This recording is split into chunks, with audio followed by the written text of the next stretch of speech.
jets roared over London as Allied nations this weekend marked 75 years since the surrender of Nazi Germany.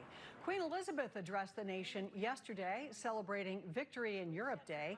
There were other commemorations as well. Today in Russia, President Putin paid somber tribute to his country's war dead. But parades offering veterans, now mostly in their 90s, one last hurrah, were canceled. CBS's David Martin looks back. We had a moment that was sublime. 1 million people turned out in London, 500,000 crammed into New York's Times Square. Nobody was worried about coronavirus, and everybody was delirious with victory. This is probably the best news that tens or hundreds of millions of people received in their lifetime. David Eisenhower is the grandson of General and later President Dwight Eisenhower, the man who led the Allied armies to victory over Germany.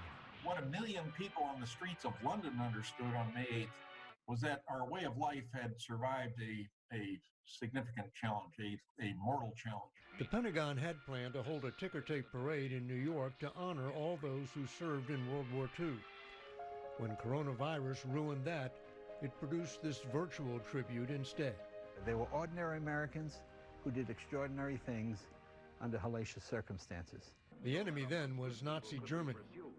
Coronavirus is a far different foe, but the stakes are not all that different. It's being treated as an assault on the American way of life. And that is exactly what this coronavirus is. The crowds of May 1945 are unthinkable in May 2020. This was what London's Trafalgar Square looked like.